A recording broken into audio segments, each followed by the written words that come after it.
Olá, bem-vindos, bem-vindas ao nosso Conexões Democráticas 10. E hoje eu estou aqui de São Paulo, Mauai. É um prazer conversar com as pessoas que aí estão. Quem está aí conosco hoje? Eu sou o Severino, estou falando aqui de Alto Paraíso de Goiás, que não é essa cidade aqui atrás, não, mas essa aqui, por enquanto, tá legal. Tá colorido isso aí, Diogo, bonito. Tá colorido. Esconder a Diogo, bagunça do meu quarto. Diogo Dutra falando aqui de São Paulo. Eldon falando de Brasília, né? O fundo aqui é a minha parede mesmo. A parede. E hoje nós estamos aqui, gente, com um assunto maravilhoso. Acabamos aí a nossa eleições, as eleições terminaram, e estamos aqui hoje honrosamente com a presença de um co-vereador, Severino, eleito, maravilhoso. Estamos muito felizes com isso. Uma salva de palmas, Severinão, um grande garoto, Valeu. Sérgio. Sensacional, Sérgio. E eu acho que mandato nada mais... coletivo, né?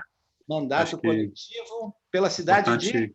Alto Paraíso de Goiás, junto com a Rene Freitas, que foi a pessoa que apareceu na cédula, né? Minha amiga, e a Cris Catalão e o Murilo Aleixo, meus amigos. Parabéns para toda a equipe, que maravilha a gente saber que a gente tem aí vocês neste ambiente político, democrático em Alto do Paraíso. Ficamos muito felizes com isso. E nós começamos hoje, aproveitando essa grande notícia, essa grande conquista do Severino e os amigos, nós vamos falar hoje com o Eldon, que também nos proporcionou a companhia, nos proporciona a companhia dessa conversa, para a gente falar sobre partidos políticos. Eu acho que é o tema que a gente tem que focar agora, política, partido, para a gente compreender o que é isso, para a gente ter também uma eleição saudável aí em 2022, que serão os próximos pleitos. Então, fica aqui a provocação deste momento da nossa conversação de hoje, tem a ver com partido, e a gente traz uma história também de um vereador eleito aqui, conhecido nosso, e o Severino pode explicar isso para a gente com mais propriedade. Por favor, Severino, como é que é essa história do Gabriel Azevedo, lá em BH? Pois é, ele fez uma postagem no Twitter e eu conversei um pouco com ele sobre isso também. E o que eu entendi que ele fez, ele pegou um contrato e criou um contrato dizendo que ele não estaria vinculado à hierarquia partidária em nenhuma das suas decisões e que o partido ele concorreu, desculpa, só para dar uma abertura sobre isso. Na verdade, o Gabriel, é a segunda eleição dele, ele foi eleito, mas ele concorreu à primeira eleição. Na primeira eleição, ele não tinha partido, e aí ele foi buscar partidos e apresentou uma proposta para os partidos, foi isso? Ele estava em um outro partido. E o que eu me lembro, talvez não seja isso, mas o que eu me lembro que ele relatou é que o partido se extinguiu e ele ficou sem partido. Ou é isso, ou a legislação da época permitia que ele ficasse sem partido, mas ele ficou sem partido a maior parte da legislatura anterior, né? E aí agora ele já entrou com essa convicção de que ele não queria estar vinculado a um partido no sentido de ter que obedecer toda a hierarquia, a estrutura partidária. Porque no Brasil não é permitido candidatura avulsa, é isso, né? No Brasil não pode concorrer. Pode, mas não para vereador. Nós temos o presidente da República agora avulso, né? Até eu acho que é muito rico em algum momento a gente conversar um pouco sobre isso, porque tem diversas formas de você estar fora da estrutura partidária, questionar a estrutura partidária e, por exemplo, isso que a gente está falando do Gabriel não tem nada a ver com o que o Bolsonaro está fazendo, né? Okay. Mas você o vê Gabriel fez os dois... Isso, ele chegou lá e falou que não quer... O Gabriel, ele se filiou ao Patriotas, mas, na verdade, ele saiu procurando vários partidos, apresentando esse contrato e perguntando se eles estavam dispostos a assinar. E que, basicamente, o deixa como alguém independente. Ele tem uma autonomia dentro do partido e pode concorrer... Total autonomia, Só que ele não poderia ficar sem partido, né? Então, na forma, ele está associado a um partido, mas na prática ele está conseguindo ter a sua independência preservada. Inclusive está com uma proposta muito interessante. A gente está com mandato coletivo, agora foi eleito com mandato coletivo, né? E ele está com um rolê de ele foi eleito, só que ao mesmo tempo vai ter umas 4 outras pessoas que vão estar junto com ele na covereança também. Só que isso vai acontecer agora no pós-eleição. Ele está com um grupo no Zap ou no Facebook, não sei bem, com várias pessoas participando, e eles estão decidindo se vai ter uma eleição para escolher cada co-vereador. Oi? Eu perdi ele, quem? Que está com esse grupo? O Gabriel. Ah, ele tem isso? Eu não sabia.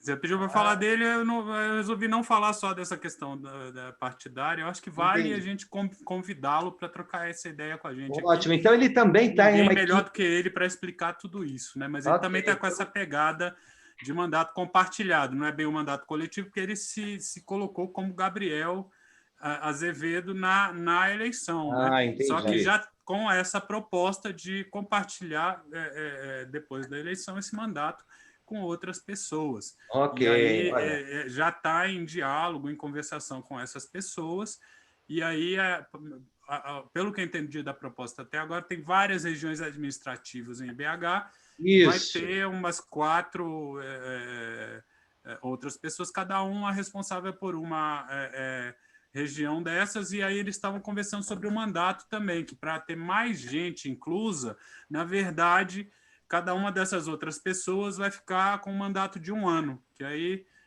para cada região dessas, você vai ter mais 4 vereadores nos 4 anos do mandato, e essas pessoas vão ter oportunidade de se lançar na política e mostrarem as propostas delas e talvez, quiçá, se lançarem como vereadoras na próxima eleição. Pessoal, eu queria pegar esse gancho e trazer o Weldon aqui, nosso convidado, para o papo. Acho que tem uma coisa legal que a gente sempre fala, é que a gente discute a democratização, né, do modo de vida, a democratização das instituições, né? Isso para a gente é democracia, não só a democracia enquanto eleições, etc. E tudo que a gente está falando, tanto dos mandatos coletivos quanto do Gabriel, tem um pouco a ver de uma provocação em como a gente democratiza cada vez mais essas estruturas, né? Inclusive a estrutura partido, né?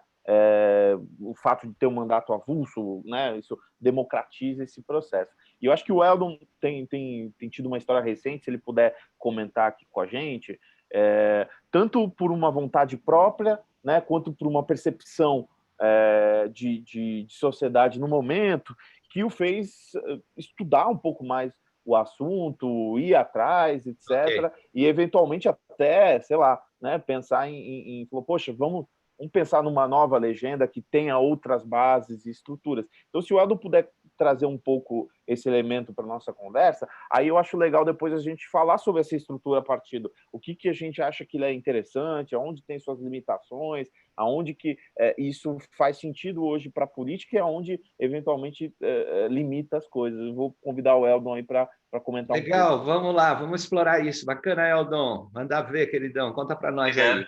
Obrigado, pessoal. Bom dia. Bom dia. Então, deixar claro, eu sou uma pessoa realmente de fora da política, embora sempre acompanhei, não consigo me afastar, eu sempre estou lendo as notícias e debatendo com grupos de amigos, até alguns que são candidatos, então, nesse aspecto eu sempre fui de fora, eu pensei várias vezes em tentar, às vezes, filiar algum partido, e aí você se esbarra nessa questão, né? Mas, poxa, porque eu acho que para o cidadão comum que não tem esse histórico, quer dizer, você não tem na família de perto e tudo, a gente pensa muito na questão da ideia, né? Eu acho que o cidadão comum vê isso com muita seriedade, muito mais do que acho que políticos de carreira que troca de partido como troca de roupa, né? Ou seja, faz da política uma carreira. Então, um carreirismo que você fica pingando ali, né? Você sempre está eleito em algum cargo. Então, e aí nesse contexto que a gente estava falando em off, né, antes de gravar ali, que a gente observa esse crescente desinteresse pela política, que se reflete pelo número de pessoas, né, que não votaram, que deixaram de votar, e você pode juntar com isso com os brancos e nulos, né? Então, a análise de quem está ganhando, você vê que os grandes partidos deram uma encolhida, deram uma, como se fala, uma desidratada. Então, as pessoas estão descrentes, né, ou estão frustradas com isso, e é uma coisa que já vem de tempo, né? Então, eu acho que existe, e você constatando, entendendo essa realidade, você também vê oportunidade, né? Você fala, bom, talvez esse seja o momento ideal para se tentar uma coisa nova, né? E é legal, eu acho que uma forma de burlar essas limitações do sistema, né? Então, o mandato coletivo é uma coisa interessante, né? Porque o sistema ele engessa a gente, né? Então, a questão da candidatura avulsa você vê que você não tem como ser um candidato avulso 100%, até foi falado ali do Bolsonaro, mas você tem que lembrar que ele teve que concorrer por um partido, depois ele chutou fora, né? Depois que ele já estava lá.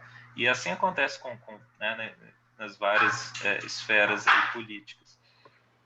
Então, a gente tem que debater, e sempre me ocorreu essa questão, né? Poxa, mas se tivesse candidatura avulsa, talvez eu já tivesse tentado a política muito tempo atrás. Mas aí quando eu vou pensar no partido, e tem toda aquela política interna dentro do partido, as panelas, né? Como vocês falaram no episódio anterior, isso às vezes desanima, né? Porque você quer, às vezes, uma coisa mais prática, né? Você já quer chegar lá. Eu, pelo menos, né? Eu gosto das ideias, da teoria, mas eu acho que quem vem de fora quer tentar mostrar um resultado prático, né? Quer fazer uma coisa diferente. E o sistema parece que ele é feito de uma forma justamente para peneirar essas pessoas, deixar de fora, e só para quem faz o jogo político tradicional. Né? É como se o partido tivesse dono, né? Não deixa de ter, né? Se você acompanha, tem, mas e aí você tem essas barreiras, então você acaba tendo que entrar num partido, e muita gente como eu, muita gente comum, às vezes já para por aí, falar, não, acho que eu não vou filiar a partido, ou chega ao ponto de filiar, começa a frequentar, ver a realidade, como é que é ali, e falar, não, tô fora dessa briga, não vou entrar nesse jogo aqui para chegar numa chapa. Eu entendo um pouco o que você comenta, Eldon, e eu acho que para mim eu tive reações parecidas, né? Do tipo assim, cara, sei lá, rolou as manifestações, a gente indignado e tal, pelo menos falando de mim, né? E aí, né? Vai parar por aí? O que eu posso fazer, né? E aí, na época, quando eu estava pensando sobre isso, na minha cabeça era coisa de, cara, o único jeito de tentar mudar alguma coisa é esse espaço, né? Esse espaço partidário, etc. Hoje eu não penso mais assim, mas o que eu quero trazer é que existe também uma coisa prática, tá falando assim, que passa e é limitado por esse espaço de candidatura, e hoje isso tem uma certa um monopólio, né, dos partidos que estão, uma super dificuldade para você criar novas legendas, etc. Eu acho que dá até para depois eu vou jogar na roda também, experiências recentes, não só dos mandatos, que são coisas super inovadoras, mandatos coletivos, essas propostas que a gente está falando de candidaturas avulsas, mas até de exemplos práticos, né, do tipo, por exemplo, o próprio Partido Novo, a dificuldade dele, né, com uma proposta nova, de tentar interagir na política, e o caso, inclusive, de estruturas suprapartidárias, como o caso do Renova BR, e candidatos que foram para partidos e que tiveram problemas, né? Como, por exemplo, a própria Tabata Amaral, né? Ao tentar... O caso da Tabata foi bem claro, né? Com o Ciro Gomes, ela teve sérios problemas com o Ciro, né? Então, essa estrutura partidária em si, dentro da política, ela está sendo repensada, né? Eu acho que ela está em um momento de crise de legenda, de crise ideológica, que a coisa meio que sumiu, ao mesmo tempo que estão surgindo outras estruturas para tentar, né, passar ou ultrapassar esses processos, e que em casos práticos estão tendo dificuldade, reações, contra-reações e tal. Então, eu queria jogar isso na roda também para a gente falar sobre essa estrutura partidária e os seus problemas. Vai lá, Severino, já falei muito.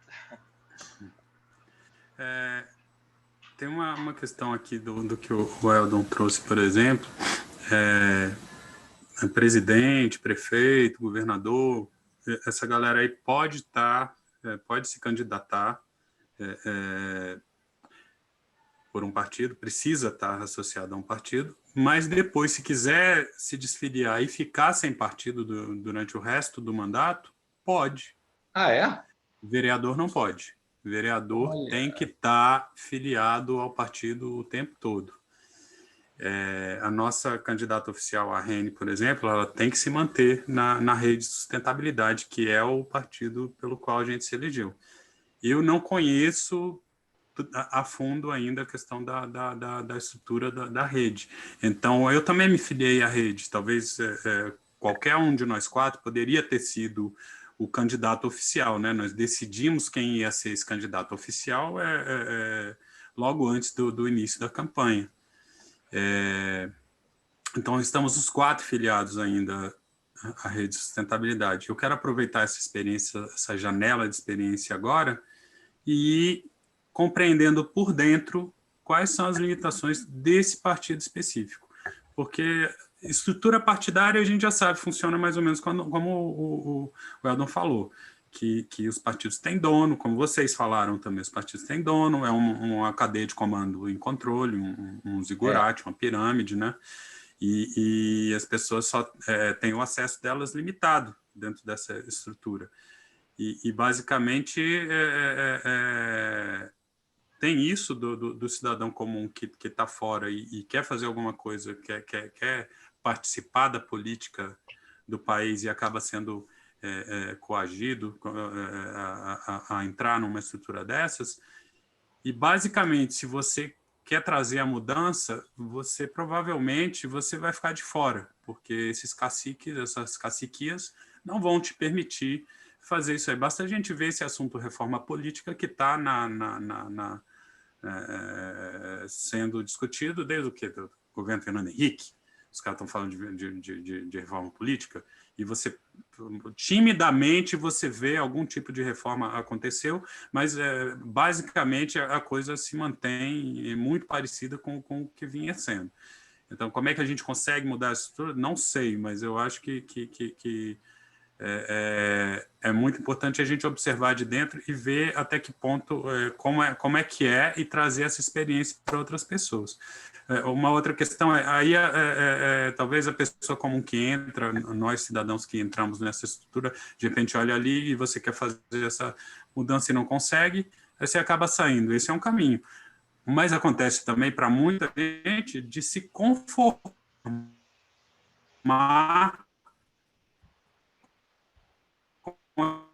essa realidade, entrar nessa, porque a maioria tem uma visão bem autocrática de mundo, né? E começar essa história de torcida mesmo, você agir como um torcedor, como um militante. Você tem aquela visão de mundo, você já sabe qual é a verdade, os seus pares também sabem, e aí nós vamos mudar o mundo, nós vamos trazer essa visão que nós já conhecemos, sabemos que é a verdade, e os outros não estão iluminados o suficiente ainda para saber, então a gente precisa iluminar esse pessoal. A ideia do partido... Ou seja, você se converte, é como a ideia do questão partido religiosa, né? A ideia do partido é a ideologia, pode se resumir assim. Existe uma ideologia partidária que a pessoa tem que se adequar àquilo, se não se adequar, está fora, é isso? Isso, programa, é mais ou né? menos isso que eu estou trazendo.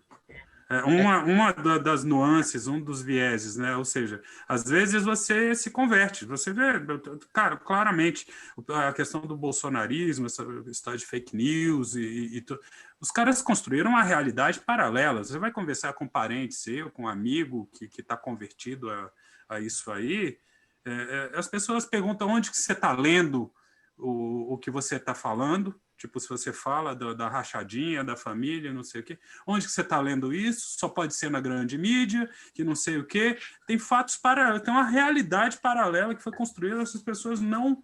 É difícil ter um chão comum para a gente conversar sobre esses assuntos. Então, você vê o grau de complexidade da história, do fenômeno de rede que está envolvido aí, de conversão das pessoas, até então comuns, algum tempo atrás, que agora estão rezando um credo, uma cartilha, estão dentro de uma fileira de alguma coisa. Deixa eu trazer uma questão aqui que me veio para todos aqui, mas me pareceu... Quando a gente fala de ideologia, quando a gente pensa em utopia, que é o que movimenta, às vezes, um discurso político, nesse sentido, de partidário, sempre tem, vamos chegar lá, né? Vamos chegar lá, chegar lá, chegar lá. Tem uma amanhã, mas não é amanhã. Hoje nunca, é sempre amanhã. Aí tem a questão da ideologia, e eu não sei, me veio uma coisa que agora não sei se é pertinente, mas a gente está num espaço de liberdade e eu me manifesto. A ideologia pode ser considerada uma realidade paralela, no sentido de se formar algo que não é, mesmo, e considerando os graus aí de coerência com a realidade. Será que eu viajei demais aqui? Porque isso tem me tirado um pouco o sossego, porque eu vejo, às vezes, que a gente acaba discutindo por um futuro prometido, e isso vira uma crise em qualquer conversa que não envolva ideologia. Não, eu acho que tem a ver. Eu vou jogar um papo. Acho que o Eldon estava querendo comentar algumas coisas do Sérgio. Eu vou pegar esse gancho, Mauai, e passar para ele, porque me parece que o Eldon, quando fala desse espaço de partido, ele está tentando se referir a alguma coisa mais prática e menos ideológica. Entendi. Ele estava até começando a ensaiar uma direção de programa. Eldon, comenta um pouco como que você reage um pouco a isso que a gente está comentando. Eu queria ouvir um pouco de ti. Eu acho legal a gente, a questão da ideologia sair um pouco, só para não perder, vocês me lembrem aí se eu não voltar para a ideia quando eu tentei falar do gancho ali do Severino, era a questão da reforma política, né? Então eu ia falar nessa questão, mas eu acho que de repente, eu acho que não a questão da ideologia ela existe, é que nem você, a ideologia vindo, né, sendo bem simplista da ideia da palavra, vem de ideias, todos temos ideias, a gente vive o mundo, a gente encara o mundo baseado nas nossas experiências, né, vividas e naquelas que a gente absorve dos outros, e aí pode incluir os textos, né, o que a gente troca, a pessoa fala, olha, aconteceu isso e isso. Então, eu vejo, às vezes, uma frustração, talvez, com a ideologia, pelos processos históricos, né, quando se foi muito idealista e tudo, você tentou mudar a sociedade, e aí aquilo nunca, né, sempre ficou uma coisa utopia, a realidade nunca conseguiu materializar aquilo, né? Sei lá, você pode dizer, talvez, iluminismo, Revolução Francesa, a própria Revolução Comunista, né? Porque, de fato, nunca se conseguiu chegar ao comunismo como teorizado, né? Teve essas experiências, enfim, aí outras discussões, mas eu acho, e aí eu saio pegando a música aí do Mauai, que é música, eu gosto daquela passagem que Jesus fala, ideologia para viver. Então, eu acho que a gente tem que entender que tudo tem um lado bom e um lado ruim. Eu acho que a gente tem que aceitar que não tem como você existir sem ideologia. Ideologia é tudo. Até quando você acha que você não tem, você está... Com as suas escolhas, o que você está fazendo, o que você está deixando de fazer, tem alguma coisa ideológica, mesmo que talvez inconsciente, né, por trás das suas ações. Então, de repente, fosse mais interessante a gente fazer as pazes com a ideia com a questão da ideologia, tentar procurar, então, né, se eu sempre me achei aideológico, né, e aí eu estou te provocando aqui a pensar que talvez não, você, né, por mais aideológico, anti-ideológico que você acha que você seja, talvez reflita nas suas ações, no que você deixou de fazer e faz, né? E aí talvez você vai ver que tem, você está passando alguma mensagem mesmo, às vezes achando que não está, né? Você está tomando decisões ideológicas sem achar que está.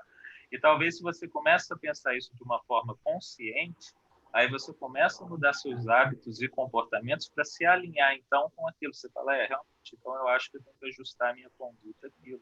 O E aí, Eldon, só para dar um fecho nessa argumentação, ok. Então, eu acho que aí cai na democracia, porque também, se você for ver a história da democracia, a democracia nunca foi uma coisa só. Você pode até dizer que a democracia também é uma das grandes utopias da humanidade, porque você nunca, né, tem ela realizada de uma forma plena e satisfatória, né? E também não adianta ficar recorrendo, sei lá, aos gregos antigos, a uma experiência de Atenas, ou a experiência da Suécia, ou a nossa de 10 anos atrás, quer dizer, a gente tem que estar sempre reinventando isso para entender o que é a democracia e então entender ela como um processo ideológico, mas não ficar só nisso e ter esse cuidado de que se concretize numa prática, né? Então, talvez esse seja o grande desafio, tentar pensar uma ideologia mais colocada numa prática para que ela seja factível e não acabe sendo rotulada apenas como utopia. Eu acho que essa tua frase final, para mim, que é um ponto-chave para algumas coisas que a gente discute aqui, que eu acho legal a gente explorar, porque, no fundo, assim, o grande risco, e aí eu acho que as pessoas eventualmente supervalorizam demais a utopia em relação à prática, e quando isso acontece, vira aquilo que o próprio Severino falou, né? Eu conheço a verdade, né? Estou iluminado, né? E no fundo, a vida do dia a dia, a prática, ela tá ali com pessoas diferentes, né? Trocando ideias de coisas diferentes, etc.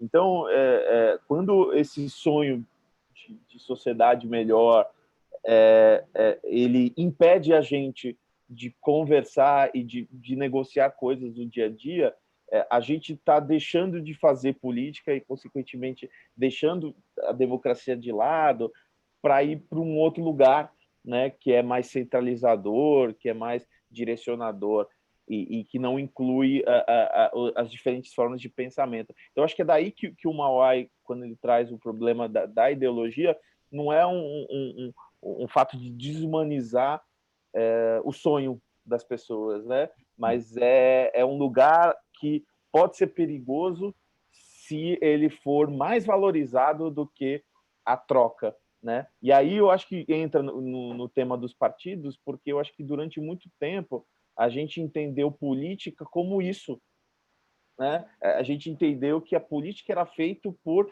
ideologias e quem ia vencer a narrativa do futuro era a narrativa que melhor entregasse aquilo, né? Seja narrativa neoliberal, seja narrativa comunista.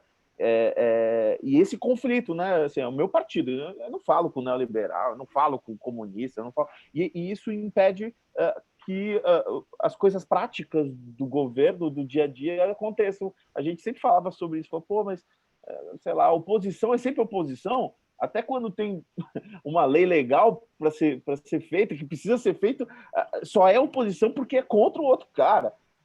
Isso não é política, né? Isso na verdade, é um combate a ideias diferentes. Então, acho que quando o Mauai traz essa coisa da ideologia relacionada ao partido, é desse lugar, é de um lugar onde uma coisa impede da gente fazer, de fato, a política do dia a dia, a conversa com o outro. Aí só antes, eu sei que eu já monopolizei bastante, mas aí para trazer o gancho para a questão do partido, do programa, e explicar por que eu acho que a ideologia é importante, porque imagina, o que deveria, e aí a gente até faz o gancho com a crise dos partidos, o que deveria distinguir os partidos são seus programas. O que é o programa? É a ideia. E por mais que você chegue e fale que ache que a sua ideia é prática e não tem ideologia, então traga para uma situação comum. Eu quero tarifas de transporte público baratas. E você acha que não está sendo ideológico para defender isso? Claro que está, porque se você está defendendo tarifas baratas, você está defendendo que o Estado vai ter que subsidiar isso, Entendeu? Olha só, tem uma ideologia por trás. Ou então você fala, não, a tarifa vai ser o preço que tiver que ser, vai ser o preço do mercado, né? Porque vai ser uma parceria privada e aí o dono da empresa vai ter que ter o lucro dele e pagar os funcionários. Então, assim, o que eu tento dizer é isso. Você achar que mesmo só na prática ou numa proposta, por mais simples que seja, você está sendo aideológico ou anti-ideológico, na verdade não é. Inclusive, até é legal, se quiser lembrar, ver os discursos do Bolsonaro de posse e nas primeiras entrevistas, ele falava que dar um governo não ideológico, um governo não ideológico. Sério, dá para ver tudo o que aconteceu até agora e comprar essa conversa que o governo dele não é ideológico? É impossível. Né? Completamente ideológico. E uma ideologia bastante...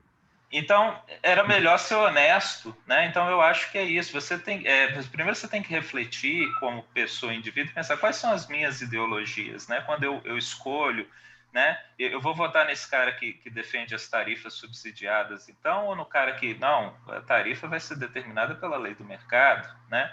Ou eu consigo vir com uma solução, um meio termo aí, né? Será que é possível? Então, é mais ou menos aí que eu tento fazer essa conciliação do que seria ideológico e utópico para o prático, né? Que eu acho assim, um partido, se ele tem um programa ali só porque é uma exigência formal que está ali pregado, mas você pode chegar e falar, olha, eu vou votar como eu quero, é justamente isso que é a crise do partido, porque você olha o eleitor, a pessoa de fora, como você que acompanha a política, falou, mas esse partido estava naquela plataforma, votou assim, se coligou assim, passa 4 anos, a plataforma dele é totalmente antagônica e oposta aonde ele estava, e agora coligou com opostos, né? É por isso que essa minha leitura de que o crescente desinteresse da política e a crise da representatividade vem daí, né? Porque o partido, ele em algum momento ele fez o seu programa, né? Ele botou as suas pautas ali que são ideológicas, né? E aí começam a entrar pessoas nele, mas que não seguem aquilo, quer dizer, ficou uma coisa só para inglês ver, e aí, obviamente, o partido não vai funcionar assim, ele cai em descrédito. Então, o que você tem que pensar é ter um programa mais factível, mais realista, que a pessoa veja e falar, beleza, eu estou vendo que esse programa aqui, ele tem uma pegada mais progressista, mas eu estou vendo que ninguém está aqui falando de revolução, de Marx, essas coisas que às vezes vai afastar muita gente, né? Fala, não, beleza, tem uma pegada progressista, mas o cara está com o pé no chão, ele está querendo tentar dar essa pegada através do partido dele. Ou então, não, esse partido aqui realmente tem uma pegada toda liberal, que é o que eu acredito e tal, e beleza, então é esse que eu vou definir. Qualquer outras matizes que você pode ter, né, entre esses extremos que eu estou botando só para ser ilustrativo, assim, né, do que eu estou falando. Então, eu acho que não tem como fugir disso. Eu acho que se você tiver que fazer um partido, você vai ter que fazer o programa são as ideias, a ideologia. E se você não tiver a pretensão de que isso seja seguido, que isso seja observado, eu já vou dizer a minha previsão aqui, seu partido está fadado ao fracasso. Né? Porque um partido que você não conseguir entender qual a razão dele de ser, com todas essas legendas que já estão aí, de aluguel, ou com propostas, né, já bem consolidadas nas linhas, Partido Comunista, Partido Socialista, né, Partido Liberal, Social Democrático, se você não conseguir vir, né, com uma coisa diferente, de nova, você realmente vê qual o motivo de você ser, então. Eldo, uma pergunta para ti, cara. Eu entendo quando a gente fala sobre isso e sobre a identificação do cidadão comum com alguma coisa. Então, eu acho que quando você traz, para mim é muito claro, assim, as pessoas não estão se identificando, tem uma crise disso. Mas quando eu vejo e converso com essa turma que está eleita, né? Então, fora essa linguagem do partido para as pessoas, mas quando a pessoa está eleita, e eu vi vários relatos sobre isso, o Eduardo Jorge fala muito disso, a própria Marina Silva fala bastante disso, esse caso da Tabata Amaral, uma série de outros casos ali que eu já vi pessoas falando sobre a necessidade ali no Congresso, né, de se negociar, né, de se negociar pautas, porque eventualmente você tem forças ali, né, de legendas que vão passar ou não vão passar. Quando você fala da política prática, que eu imagino essa política que está eleita ali, né, ela eventualmente tem que abrir concessões, né?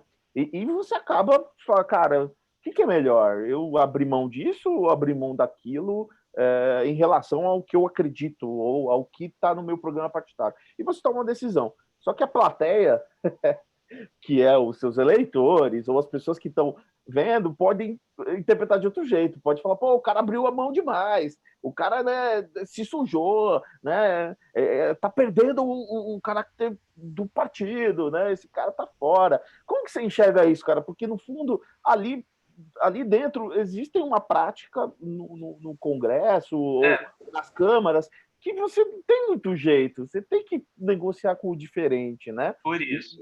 Então, como que você enxerga isso? Porque acaba saindo um pouco da rigidez de uma estrutura filosófica ou uma diretriz muito clara, porque você acaba tendo que negociar, faz coligação, junta com a bancada do não sei o quê e tal. Como que você enxerga isso? Então, vamos pegar, eu acho que o caso da Tabata, que já foi citado aí, para sintetizar essa dinâmica, né? Então, o que aconteceu? O PDT se reuniu, né, fez uma reunião de partido lá e decidiu que era, né, a orientação, aquele negócio, né? Você vê, a orientação do partido foi para votar contra, né? Então, quer dizer, eles têm o programa deles, está lá definido provavelmente, ó, se você desrespeitar a orientação do partido, né, às vezes não é a orientação, é a determinação, porque às vezes tem a orientação e a determinação. Então, no caso, pelo que eu entendi da história, foi uma determinação. Era para, né, todo mundo que era PDT era para votar contra a reforma da Previdência. E ela...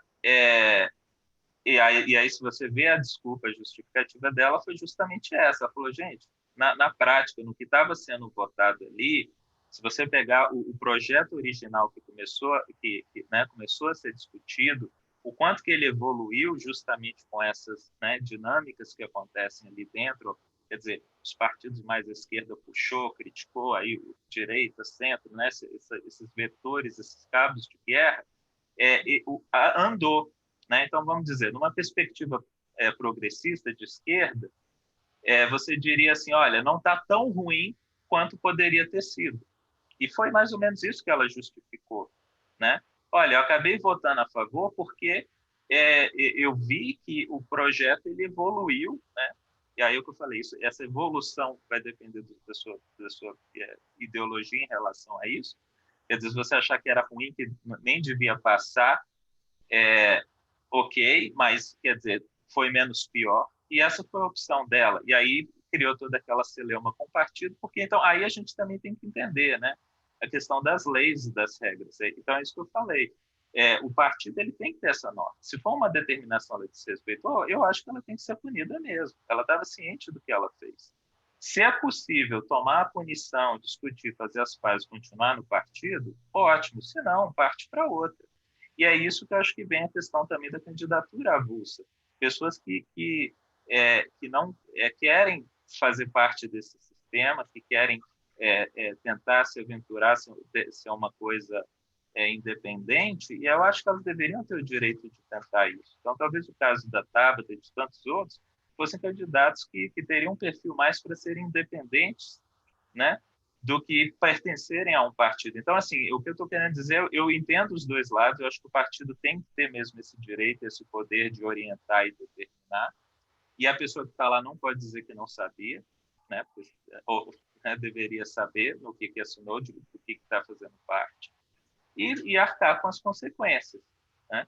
Então, assim, eu entendo a visão dela, eu acho que isso acontece bastante. O ponto que eu acho que enfraquece a política e o partido é justamente você fazer uma restrição aos candidatos avulsos, achando que você está protegendo os partidos com isso, quando, na verdade, você está enfraquecendo, porque você está injetando todas essas pessoas que querem entrar na política que não têm essa aderência ao programa do partido, né? O Eldon, se pensando assim, dessa maneira contigo, você não acha que corre um risco, por exemplo, se todo mundo do PDT vota contra, todo mundo dos outros partidos são muito fiéis às determinações ali. A gente não corre o risco de não ter reforma de nada, assim, a gente inviabilizar as melhorias do dia a dia, assim, no fundo, inviabilizar a própria política? Porque as pessoas não vão ter diálogo, né? Assim, mas o meu é o não, assim, o meu não está dado, né? O que eu vejo é isso, vai melhorar ou não. A minha política já está inviabilizada. A história que a gente vê é isso. Há quanto se fala de reforma política, né, que o Severino falou, há quanto se fala de reforma tributária, da própria Previdência, essas que passam, que faz essa celeuma toda e tudo, na verdade, quando você vai ver, é muito micro o que se conseguiu mudar, né? Mas aí também tem que ter um entendimento do jogo democrático e do sistema. O sistema é feito para ser difícil de mudar mesmo, né? Até para evitar, né, dificultar o autoritarismo, né? Então, quer dizer, você tem que construir maiorias, a própria questão da Constituição, às vezes criticar a Constituição brasileira, ela legisla sobre muita coisa, e aí você sabe que, mas qual foi a ideia disso? Foi que quando você coloca um tema na Constituição, os requisitos de maioria, né, para aprovar uma reforma constitucional é muito maior, muito mais difícil de criar esse consenso do que uma lei ordinária, né? Então, isso tudo é pensado. Por isso que é interessante a gente tentar ler e entender isso para entender as dinâmicas do sistema. O sistema é difícil. A gente até pode pegar o sistema que foi espelho nosso presidencialismo estadunidense, norte-americano. É isso. O Obama foi eleito e reeleito, mas teve que conviver com minoria no Congresso, né? Então, o sistema ele é feito para ser embargado assim, e também aí contribui também para o entendimento das pessoas, né? Ela elege um presidente com uma linha, porque às vezes acha que o presidente é o mais importante, os chefes do executivo, né? Prefeito, governador, presidente, e não tem tanto o mesmo cuidado com o legislativo, talvez porque não entenda como funciona essa dinâmica. E aí você fica nesse jogo que dificilmente você tem um chefe do executivo com a maioria no legislativo, né? Ou seja, ele dificilmente vai conseguir concretizar os seus planos, as suas promessas de governo, porque o povo jogou contra, quer dizer, deu a ele o cargo, mas não deu a maioria, e aí ele tem que negociar e vai levar chumbo por estar negociando, né? Olha que incoerência, que coisa, né? E eu não estou querendo transferir a culpa para ninguém, mas só para mostrar que essas contradições são do sistema e é assim já há um bom tempo. Né? Você sabe que eu enxergo, mas eu teria uma diferença aí que eu enxergo, na verdade, que isso não é do sistema. Assim, tem parte que é do desenho do sistema democrático, mas eu tenho a impressão, e aí eu vou discordar um pouquinho de ti, que eu entendo que o processo partidário nosso, ele sempre foi tão apolítico que a inviabilidade maior vem mais disso do que do design do sistema. O que eu quero dizer com isso? Sempre os pesos, né, disso tiveram dificuldade de passar essas reformas por esse jogo, né, eu contra você, né, e pela falta dessa política ou pela, sei lá, uma política às vezes de interesses próprios, né? Assim, do meu interesse partidário, do meu interesse, o meu calculismo fazer isso, ou o meu interesse ideológico. Então, essas forças políticas ali, nesse sentido, ao invés de um espaço realmente negocial, prático, para uma evolução dessas coisas. Então, eu fico com a sensação de que, na verdade, essa rigidez ideológica ou programática que gera alguns problemas, né? Então, hoje a minha cabeça vai muito mais para um espaço de vamos proporcionar as pessoas, os diferentes combinarem, os diferentes negociarem, e isso tá muito claro ali no jogo, do que realmente uma coisa assim, olha, é a minha ideologia e assim, se o meu time ganhar, o meu time consegue passar as coisas fazer acontecer. Eu acho que isso gera menos política do que o resultado mais político e concreto do dia a dia. Assim,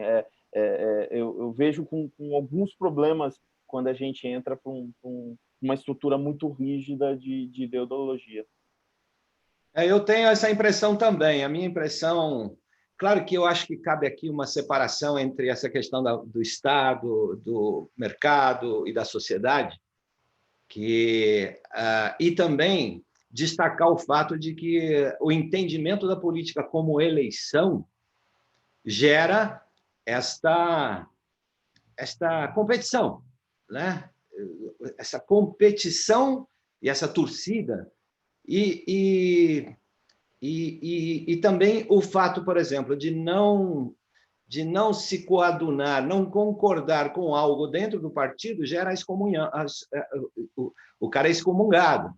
Tem uma coisa meio ideológica no sentido religioso, de falar, a nossa crença é essa. Se você não quiser, você está fora. Está fora e vai procurar outra coisa. Vai fazer para você, monta o seu partido. Sei lá. E aí eu acho que cabe um pouco o nosso esclarecimento, pelo menos da minha parte, dessa diferenciação, né? O que é a política como eleição? Né? É o poder da maioria, o majoritarismo, ou é o poder das múltiplas minorias? Como é que isso, eu faço aqui a pergunta, como é que isso se insere para a gente escapar desta questão ideológica tão forte que fecha as pessoas dentro de uma ideologia. E aí vem um pouco assim uma coisa que me incomoda, que talvez eu coloque aqui também para a gente compreender isso melhor, que é uma questão, porque muitas vezes eu falo de democracia como a construção de um ambiente paziante de discussão, de discutir, que conflito não é guerra, mas quando vira guerra, ideologia contra outra ideologia, e é o que a gente vê nessa polarização toda que a gente está percebendo no mundo inteiro, com populismo e tudo isso. E, às vezes, eu coloco isso, levando aqui, considerando uma observação do Eldon, muitas vezes eu falo de democracia para algumas pessoas da minha convivência, que tem uma militância e uma simpatia pela esquerda. Eu tenho mais essa porque eu venho de um meio artístico, de pessoas, sempre trabalhei com teatro, com música, e a minha formação política, entre aspas, sempre foi, desde a época, eu sou nascido em 62, quer dizer, eu acompanhei com 15 anos, eu estava levando pontapé de polícia com meu amigo lá em Juiz de Fora, porque a polícia batia mesmo, e aí tinha o AI-5 e tudo isso. Então, eu vivi um pouco essa efervescência de esquerda, né? Eu acompanhava os cantores, Geraldo Vandré, eu tocava violão caminhando e cantando e seguindo a canção. Eu cresci com isso. E aí o que aconteceu? Quando eu comecei a ver a política ou a democracia não como majoritarismo ou como ideologia, eu passei a ter sérios problemas. Porque as pessoas... E quando eu começava a falar disso, eu falei, olha, não concordo, eu acho que a gente tem... E um pouco disso que a gente falou. E eu peitava essa ideologia, porque foi difícil para mim também, enquanto formado por tudo isso, comportamento com pessoas de esquerda, com militâncias.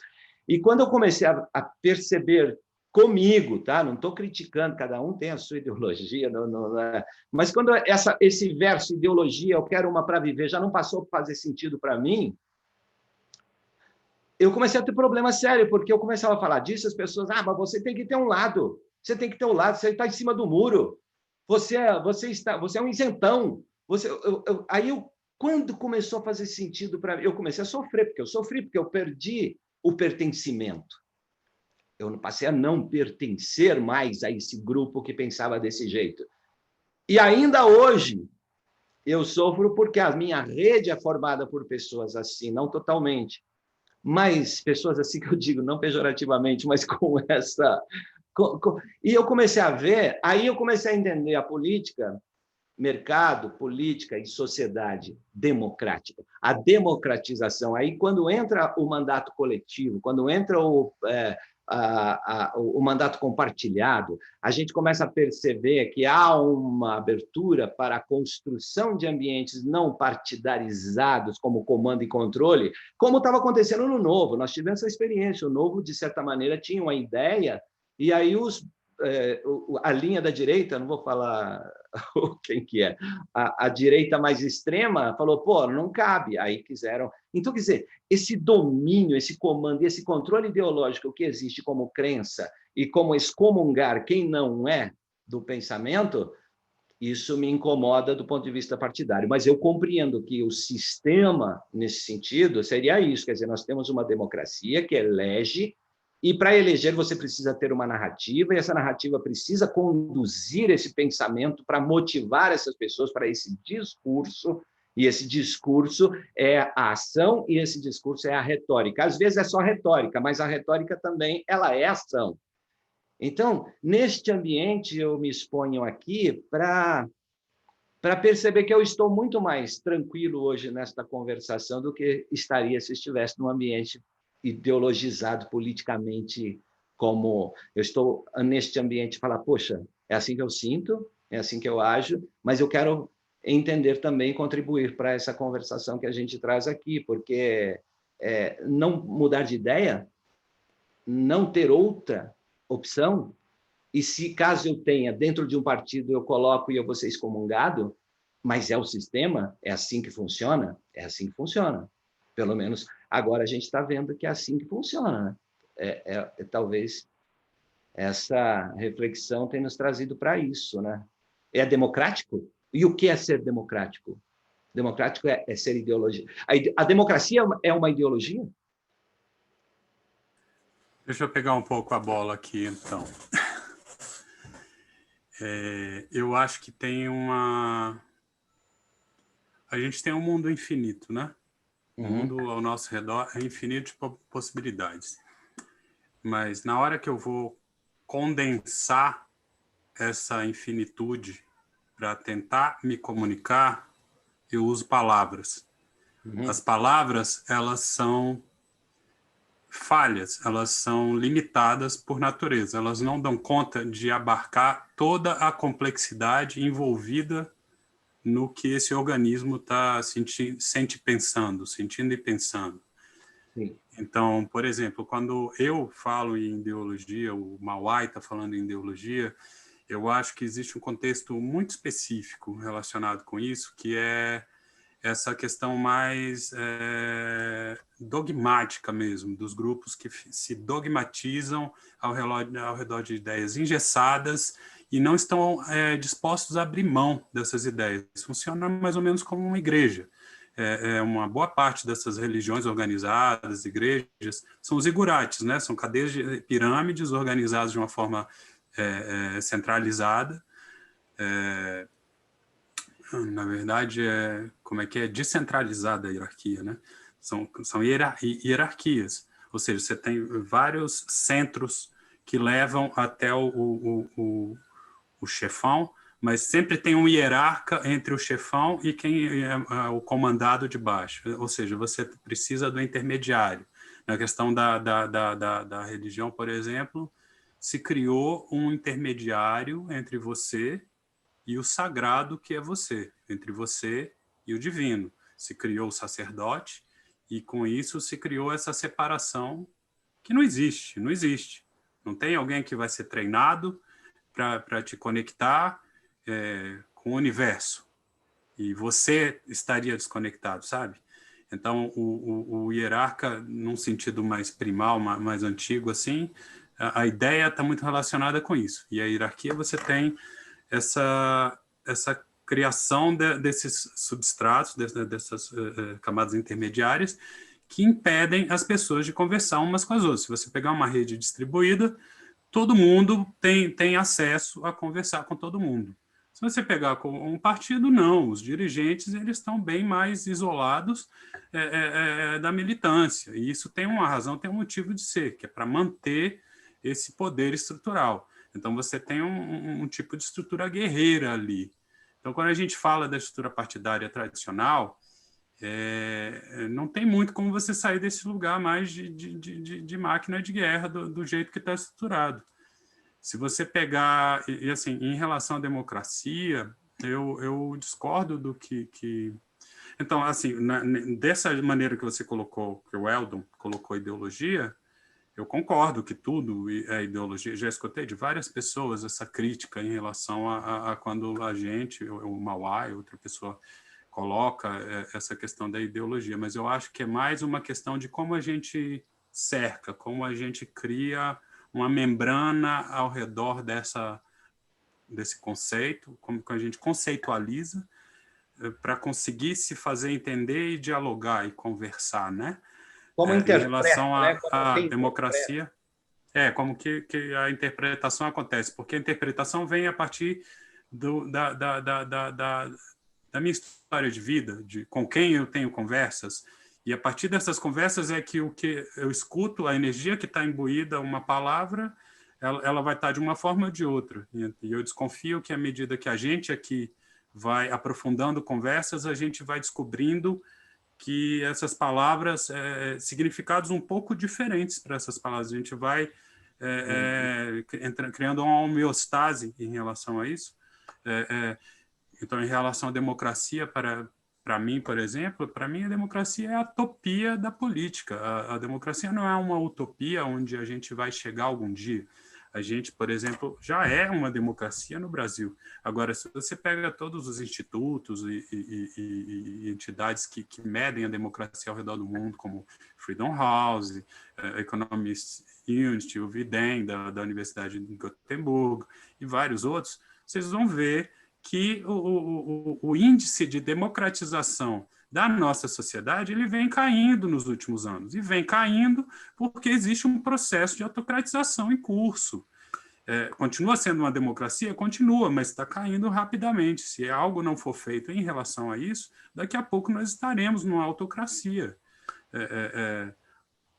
Então, a democracia e a autocracia não são dois conceitos estanques. Ou é democracia ou é autocracia. A democracia só vai ser quando tivermos igualdade. A democracia só vai ser lá na frente.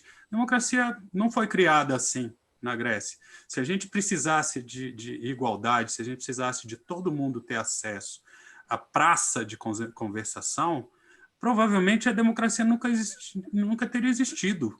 Porque era um ambiente patriarcal, foi uma brecha no patriarcado, não tinha motivo nenhum para se criar a democracia. Só que as pessoas começaram a conversar e elas começaram a perceber que elas mesmas podiam tomar as decisões que o autocrata, o tirano, estava tomando. E elas falaram, então para que a gente precisa desse cara? Vamos dar um pé na bunda dele, pô. A gente consegue trocar ideia. Mas se fosse esperar todo mundo, mulheres, escravos, estrangeiros e todo mundo de Atenas para acontecer isso, não aconteceria, porque isso é um paradoxo isso, mas isso seria autocrático, não é uma utopia, no sentido de ser uma utopia, que a gente tem que trabalhar com o agora, com o aqui e agora, com o que a gente consegue agora.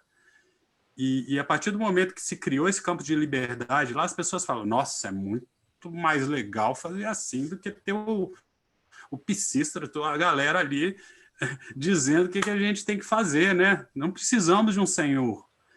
Então, é mais nesse sentido democracia para mim. É a construção no dia a dia, no aqui e agora. A gente pode ter uma sociedade mais igualitária? Podemos construir isso a partir de agora, estar nesse processo. Podemos, e é muito desejável que isso aconteça. Ontem teve um vídeo aí de uma pessoa sendo morta dentro de um supermercado. É esse mundo que a gente quer, é esse país que a gente quer? Eu tenho certeza que nenhum de nós aqui quer isso. Como é que a gente muda isso? Agora, sabe? Isso é uma das questões. Eu fiquei chocado muito tempo olhando aquilo ali. Horroroso. É uma cena dantesca, uma cena desumana. Aquilo não é humano. E como é que a gente tece a rede, como é que a gente cria nossas redes de conversações para que a humanidade floresça, o que há de humano em nós, para que nos humanizemos mais uns aos outros, nos polinizando com ideias, sabe?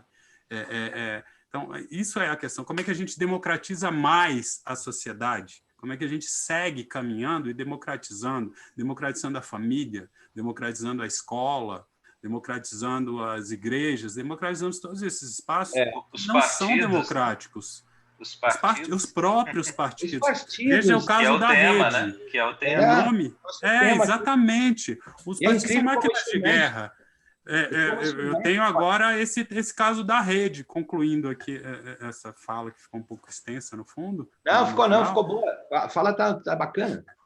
Mas você pega a rede. Eu não sei até que ponto a rede é rede mesmo. Está em rede? Como é que eu não vejo muito no meu dia a dia até agora o que eu precisei entrar em contato com a estrutura partidária, não vejo muito nesse lugar. E gostaria que se tornasse. Tem pessoas falando, não sei se tem, depois de montada a estrutura, como você fazer isso. Agora, dá para se criar um partido estruturado em rede? Eu creio que sim. As pessoas conseguem fazer isso? É uma pergunta para a gente ir brincando também. Nós vamos continuar conversando sobre partido na semana que vem também, né? Comentário rápido sobre isso, Steve, rapidinho. Vai ser bacana. Sobre isso que eu acho legal, e você comentou um negócio interessante sobre, e o Eldo também, sobre reforma. Eu acho que um ponto interessante, que outro dia eu vi alguém comentando, que era assim, bom, a gente definitivamente precisaria de uma reforma política, né? Inclusive nesse olhar dos partidos, né? Que a gente comentou aqui de democratização e tal, para tirar algumas distorções, porque eventualmente até podem surgir partidos com ideias muito boas, mas é um pouco o que o Severino falou, assim, ao ser colocado e encaixado no sistema, ele não consegue sobreviver, ele se deteriora só por ele tentar ser diferente e o sistema tá limitando ele, sei lá, tem as quantidades de pessoas que precisam ser eleitas para você ter fundo partidário, e não tem fundo partidário, tem um monte de coisa ali, de regras que precisaria pensar, só que é um troço difícil de passar ali. Então, no curto prazo, uma análise que eu vi interessante era isso, assim, ó, no longo prazo a gente precisa definitivamente de uma reforma política, beleza, todos sabemos disso. E no curto prazo, né? E no curto prazo eu achei algo, essas coisas que a gente conversou um pouco sobre inovações, do tipo mandatos coletivos, né? Esses sistemas que a turma tem feito, que chamam de suprapartidários, né? Que são, às vezes, escolas de política, escolas que reúnem pessoas e que são de várias legendas, etc. Essa atitude do Gabriel que a gente comentou e tal, eu vejo esses pequenos hacks, né? Assim, um hackeamento, como coisas muito interessantes de tentar, enquanto esse troço gigante, reforma política, ainda não está em pauta, não ganhou energia suficiente para fazer, eu vejo essas pequenas coisas como pontos de brecha, né? Mudar o sistema por dentro, né? Ou seja, já que você não consegue acabar com ele por fora, é daí que eu falei. Essa é a realidade que uma pessoa como eu confronta. Eu fiquei olhando e falei, se eu for ficar esperando algum dia eles permitirem a candidatura avulsa, não sei, talvez, não sei, eu acho que eu morro e não vou ver isso, né? Provavelmente sim. Então, aí eu cheguei a essa conclusão. Eu falei, cara, se eu quero fazer alguma coisa nessa minha vida nesse sentido, né? Ou eu vou ter que me filiar, ou eu vou ter que estudar como criar um partido, né? E que esse partido talvez seja o partido antipartido, né? O partido que tente abrigar essas pessoas que compartilham dessa visão, né? Desses vícios e dessas coisas dos outros partidos, né? Então, quer dizer, aí é o curto prazo. O curto prazo é aquele negócio, seria ótimo se eu tivesse uma batedeira, não sei o quê, mas eu quero fazer esse bolo aqui, eu vou fazer do jeito que dá, né? Então, e aí a ideia que eu falei, que eu acho que eu vejo a possibilidade de talvez até se pensar num partido novo, mas é o que eu falei, ele só vai fazer sentido enquanto ele for fiel a essa proposta de ser diferente.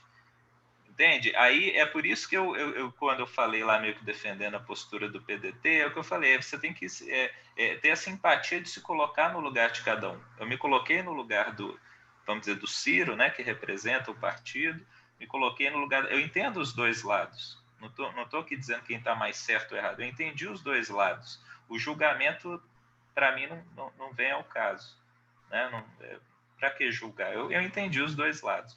Agora, se eu faço um partido com a proposta de ser diferente, e aí tem o programa, aí na hora que ele começa a crescer, começa a chegar gente lá, e começa a fazer, aí vou até pegar emprestado do Bolsonaro, começa a fazer velha política no meu partido, e eu permiti isso acontecer por um pretexto de ser democrático, o meu partido daqui a pouco virou mais um.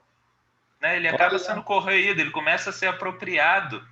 Né? Ele começa a ser apropriado. Então, tem que ter uma rigidez. Só que essa rigidez ela não é necessariamente autocrática. Você ter a regra e falar, olha, por quê? Porque essas convenções elas foram votadas lá atrás. Então, é que nem você chegar e falar assim, não, é ruim, eu tenho que seguir a Constituição e me sinto oprimido por ter que seguir a Constituição, né, ou qualquer lei que seja, porque ela está me impondo restrições. Então, isso não é democrático. Né? Eu estou entendendo a sua perspectiva, só que então entenda outra. Você está chegando agora, a Constituição foi feita em 88, e ela foi feita democraticamente, com a Assembleia Constituinte e tudo mais. Essas restrições aqui, se você vê num escopo mais amplo, é o que permite a sociedade funcionar. Né? Então, ela foi votada lá atrás. E é a mesma coisa, essa é a dificuldade para mim em entrar num partido então já existente. Porque eu vou estudar aquele programa, eu vou ver, né, lá as regulações que ele tem, acontece isso, acontece aquilo, e aí eu fico, cara, será que eu vou me encaixar aqui? Eu estou achando que eu vou acabar sendo expulso, né? Por causa disso.